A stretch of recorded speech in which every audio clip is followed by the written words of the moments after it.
Hello everyone, welcome to study with Khushbu. इस video में मैं एडिटोरिया की बिहार करंट अफेयर की जो है प्रैक्टिस सेट नंबर 11 को डिस्कस करूंगी। सेट नंबर 1 से 10 तक डिस्कस हो चुका है। चलिए आइए तो वीडियो को स्टार्ट करते हैं।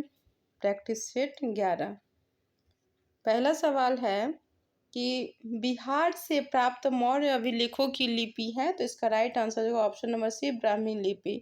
बिहार से प्राप्त मौर्य अभिलेखों की लिपि ब्राह्मी लिपि है।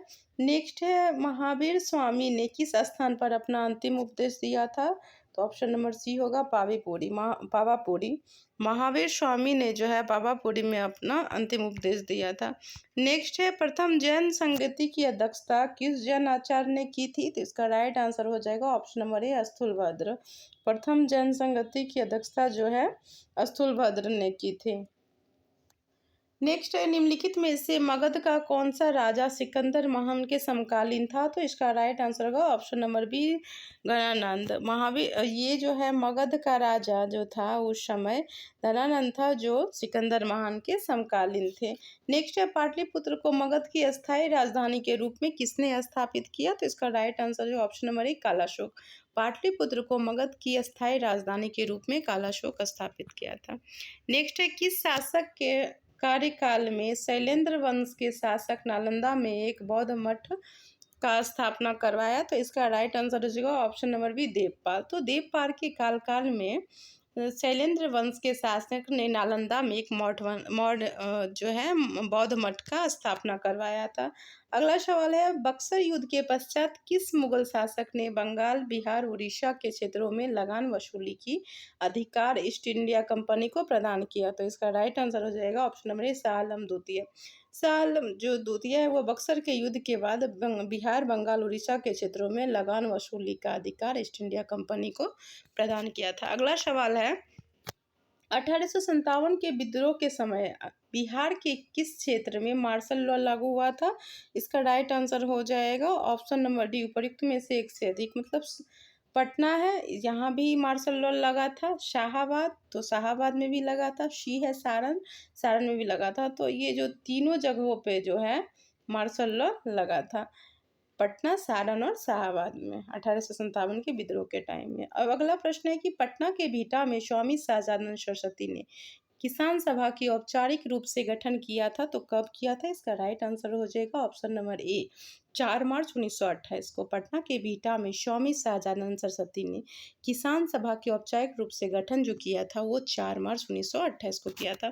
देखिए अगला प्रश्न है कि बिहार के किस क्षेत्र से खिलजी कालीन सिक्के प्राप्त हुए हैं, तो इसका राइट आंसर हो जाएगा option number A Shahpur Bhojpur. Bihar के शाहपुर भोजपुर से जो है खिलजी कालीन सिक्के प्राप्त हुए हैं। अगला प्रश्न है, किस मुगल शासक के समय अंग्रेज यात्री जो है पीटर मुंडी ने बिहार की यात्रा की थी, इसका राइट आंसर हो जाएगा option number B Shahjahan. Shahjahan के शासनकाल में जो है पीटर मुंडी बिहार की यात्रा किया था। अगला प्रश्न है, किस मुगल सम्राट का पुत्र राजकुमार परवेज बिहार का सूबेदार नियुक्त हुआ, जो बिहार का सूबेदार बनने वाला पहला मुगल राजकुमार था, तो ये इसका राइट आंसर जो हो जाएगा option number A Jahangir. Jahangir का पुत्र राजकुमार परवेज जो कि बिहार का सूबेदार नियुक्त हुआ और बिहार का सूबेदार नियुक्त होने वाला पहला मुगल राजकुमार था। अगला प्रश्न पे आते हैं, बिहार के किस सूबेदार द्वारा व्यापार पर कर लगा दिया जाने के कारण ब्रिटिश फैक्ट्री का प्रमुख जॉब चार्नोक ने हुगली शहर को लूट लिया था, तो इसका राइट आंसर हो जाएगा ऑप्शन नंबर शाइस्ता खां।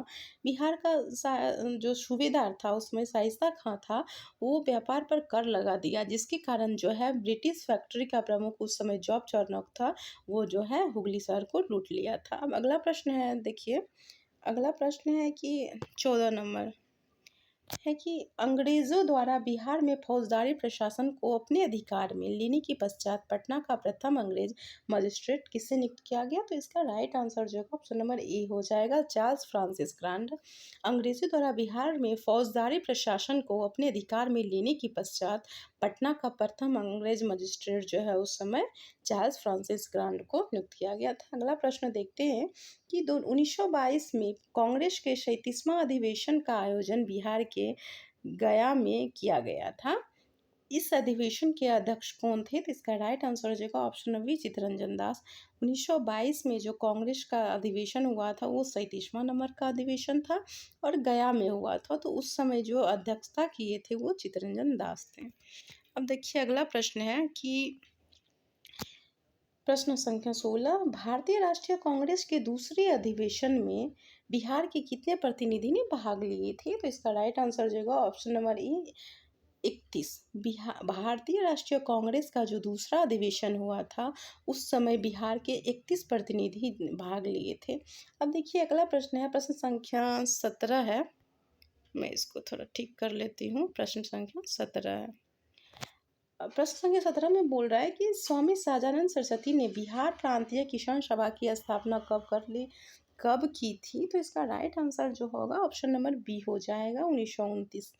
स्वामी सहजानंद सरस्वती जो है बिहार प्रांतीय किसान सभा की स्थापना 1929 में किए थे। नेक्स्ट है, बिहार में होम रूल लीग की स्थापना कब हुई थी? तो बिहार में होम रूल लीग की स्थापना जो है ऑप्शन नंबर ई होगा, 16 दिसंबर 1916 को हुआ था। बिहार में होम रूल लीग की स्थापना जो है 16 दिसंबर 1916 को हुआ था। आप लोग मुझे कमेंट में बताइएगा कि मैं जो मतलब रिपीट करती हूँ वो सही है या मैं शॉर्ट में जो है एक बार ही बोलूँ कि आप लोग को समझ में आ जाए। तो कमेंट में हम मुझे बताइएगा, जैसा आप लोग कहिएगा उसी के अकॉर्डिंग मैं वीडियो डालूँगी, या रिपीट करूँ या नहीं।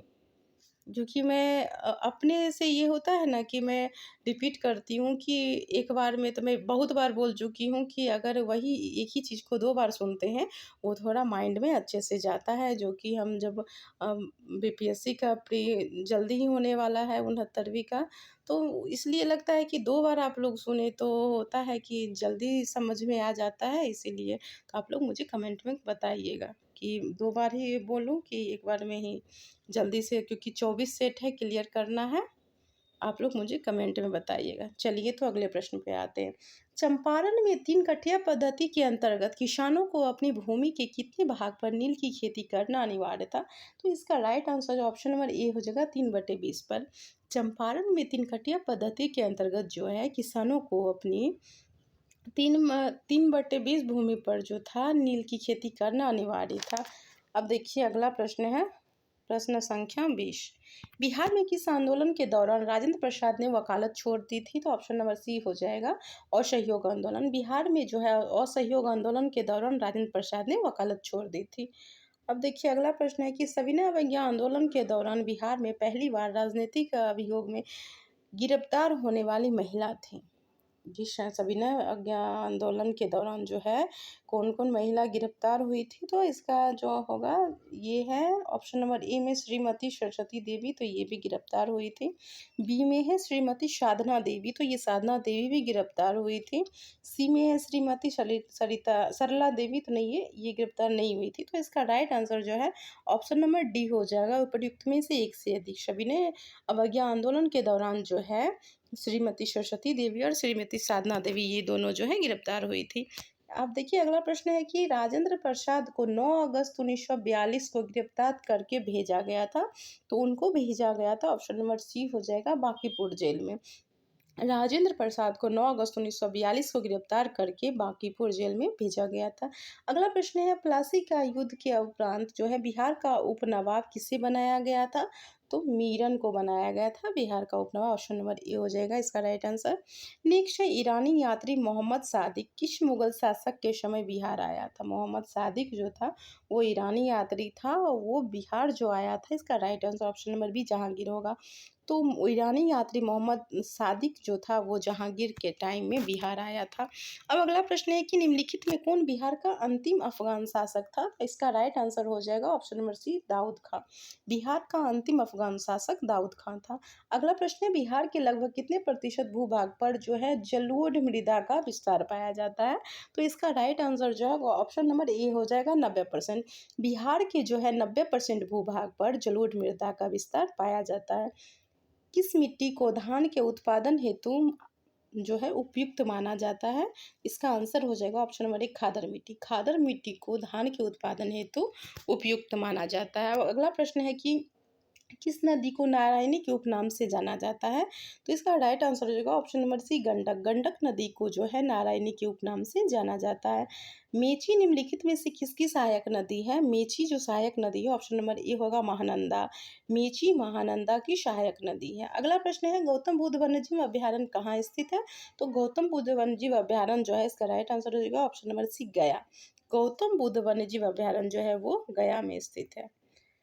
प्रश्न संख्या 30 डिस्कस हो चुका है। अब देखिए 31 है कि बिहार के कितने जिले उत्तर प्रदेश के साथ सीमा बनाते हैं? तो इसका राइट आंसर होगा ऑप्शन नंबर सी, 8। बिहार के कुल 8 जिले जो है उत्तर प्रदेश के साथ सीमा बनाता है। अब अगला प्रश्न है कि पूर्व मध्य रेलवे का मुख्यालय बिहार के किस जिले में है? तो इसका राइट आंसर जो है इसका ऑप्शन नंबर बी हो जाएगा, वैशाली। पूर्व मध्य रेलवे का मुख्यालय जो है वैशाली जिले में स्थित है।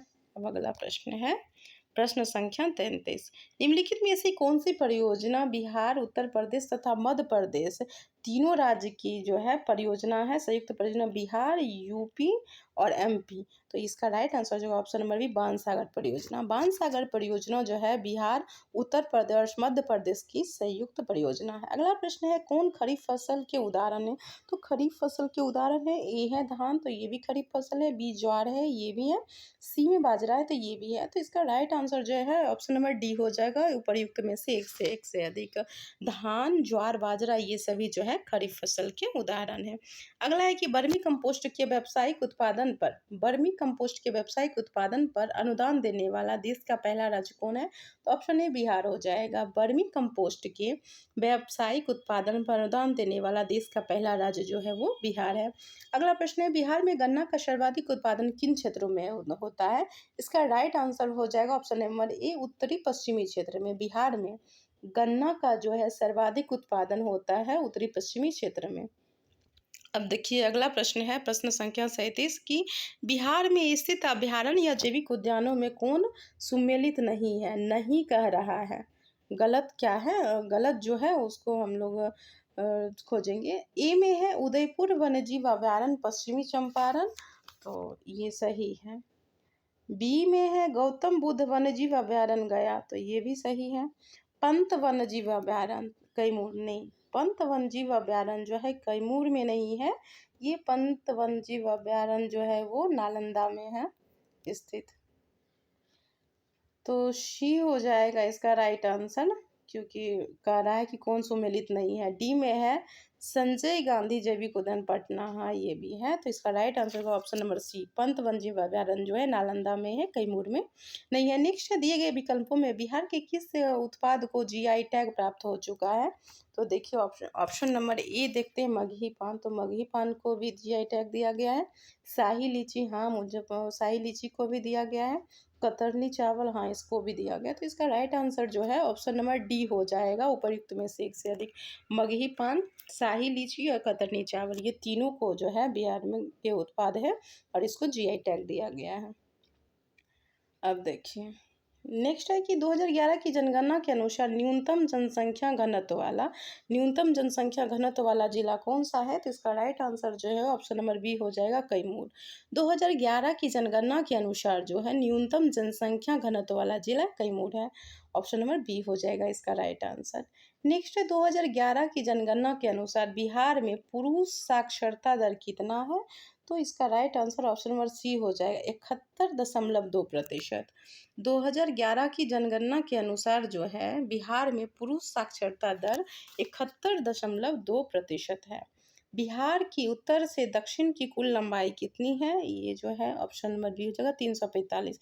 बिहार की उत्तर से दक्षिण की कुल लंबाई जो है 345 है। देखिए अगला प्रश्न है कि बिहार विधानसभा का कौन सा विधानसभा सीट जो है अनुसूचित जनजाति के लिए आरक्षित है? कटोरिया, मनिहारी, इमामगंज। कटोरिया भी है, बी मनिहारी भी है, सी इमामगंज भी है। तो इसका राइट आंसर जो है ऑप्शन नंबर डी हो जाएगा, उपर्युक्त में से एक से अधिक। बिहार विधानसभा का जो है कटोरिया, मनिहारी और इमामगंज ये सभी सीट जो है अनुसूचित जनजाति हेतु आरक्षित है। नेक्स्ट है कि बिहार विधानसभा के प्रथम अध्यक्ष कौन थे? तो इसका राइट आंसर जो है option number B Shri Ram Dayalu Singh. Bihar विधानसभा के प्रथम अध्यक्ष जो थे श्री राम दयालु सिंह थे। अभी वर्तमान में जो अध्यक्ष हैं बिहार विधानसभा के वो अवध बिहारी चौधरी हैं अध्यक्ष, और बिहार विधानसभा के अभी वर्तमान वर्तमान में जो उपाध्यक्ष हैं वो महेश्वर हजारी हैं। अब अगला प्रश्न है कि संविधान के किस अनुच्छेद के तहत जो है राज्यपाल अध्यादेश जारी करता है? तो इसका आंसर हो जाएगा ऑप्शन नंबर सी अनुच्छेद 213। अनुच्छेद 213 के अंतर्गत जो है राज्यपाल जो है वो अध्यादेश जारी करता है। किसी राज्य का मंत्रिपरिषद सामूहिक रूप से किसके प्रति उत्तरदायी होता है? तो इसका आंसर हो जाएगा ऑप्शन नंबर बी विधानसभा।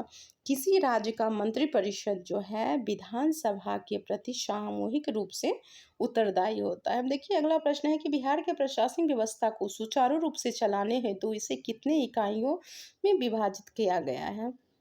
इसका राइट आंसर जो है हो जाएगा ऑप्शन नंबर बी 5। बिहार के प्रशासनिक व्यवस्था को सुचारू रूप से चलाने हेतु जो है इसे 5 भागों में 5 इकाइयों में विभाजित किया गया। अब आगे है कि किसी राज्य के सचिवालय का प्रधान कौन होता है? तो इसका राइट आंसर जो है ऑप्शन नंबर सी होगा मुख्य सचिव। किसी राज्य के सचिवालय का प्रधान जो होता है मुख्य सचिव होता है। अभी वर्तमान में मुख्य सचिव है अमीर सुबहानी। अमीर सुबहानी जो है अभी वर्तमान में मुख्य सचिव है। नेक्स्ट है पंचायती राज व्यवस्था के अंतर्गत प्रशासनिक कार्यवाही हेतु गठित जिला परिषद का कार्यकाल होता है। तो इसका राइट आंसर जो है ऑप्शन नंबर बी 5 वर्ष का होता है।